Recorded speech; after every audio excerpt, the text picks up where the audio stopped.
ไปซื้อผ้าตัว3 ผืนผ้าตัวขี้งาเหมือนกันหมดเนาะตามปกตินี่นะแม่เมียจะไปกาดคือเมียมันเฝ้าหมายเข้าตุ้มผ้าตัวอย่างเดียวกันมันลูกขวายวันหนึ่งหันแม่เมียนั่งเฝ้าไอ้เข้ามันนึกว่าเมียมันเลยเผียวไปอุ้มแม่เมียมันแม่เมียมันด่าหัวลูกชายชาติหมามาอุ้มก็เดี๋ยวว่านักเป็นเบาอย่างขี้อย่างหมูเบาอย่างขี้อย่างหมูนั่นว่าขี้แห้งกับหัวใจ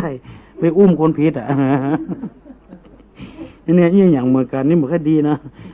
คนอยู่คนอย่างแต่งตัวไปคือมันเหมือนกันถ้ามันเหมือนกันนี่แถมลายนี่ลวดลายคนเนี่ยคนนี่มันสมองสั่งงานมันเหมือนกันคนอย่างเขานี่ก็ลายหนึ่งเอาของห้องมันมาเกี่ยววอกมันเน็ตขนาดไอ้เจ้าห้องเกี่ยววอกเพื่อหนึ่งมันจ้าตอกมัดเข้านะไปขายคือคนเจ๊กหรอก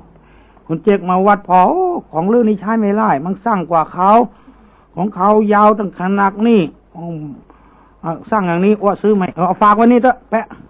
มันพูกมันใครจะมาเอาเนี่ยเอาฝากไว้ฮันโนนี่ใดมันขายตอกมันเข้ามันหูเรื่องมันจีเปื่อนมันพี่ไปซื้อตอกมันเข้าเนี่ยเปื่อนมันจะไปซื้อได้โลกไปเอาอันสั้นๆนะอันยาวนึกเหมาเข้าค่ามันต่ำแปะขยาวเนี่ยหรือซื้อเท่าไรเนี่ยมันมี5 มัดแต่ยื้อสัก10 มัดนะวางหน้าจะเอามาให้นะเอานี่ไปกองเนี่ย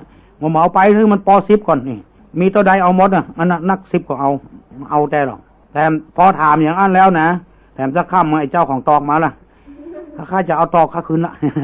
มันก็ซื้อไว้ไล่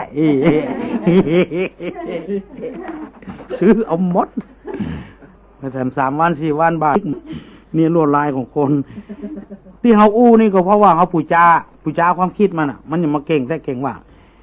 แต่สมัยก่อนนี่ขึ้นรถไฟนุ่มได้เสียตังค์หรอกเพิ่งเก็บทางเหนือมันล่องไปทางใต้เป็นไปเป็นมาของห้องเกี่ยววอกนะ